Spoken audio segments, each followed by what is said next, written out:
அஸ்ஸலாமு அலைக்கும் வரஹ்மத்துல்லாஹி வபரகாத். காலையிலும் மாலையிலும் ஓத வேண்டிய ஒரு சிறிய துவா.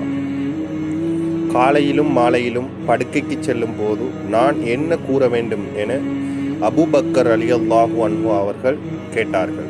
அதற்கு நபிகள் நாயகம் ஸல்லல்லாஹு அலைஹி வஸல்லம் அவர்கள் பின்வரும் துவாவை கற்றுக் கொடுத்தார்கள். அல்லாஹும்ம ஃபாத்திரஷ் ஸமாவாதி வல் அர்லி ஆலிமல் கைபி வஸ்ஸஹாததி ரப்பி குல்லி ஷைஇன் வ மலாயிகஹு அஷ்ஹது அல்லா இலாஹ இல்லா அன்த அஊது பிக மின் ஷர்ரி நப்ஸின் வ ஷர்ரி ஷைத்தானின் வ ஷிர்கிஹி.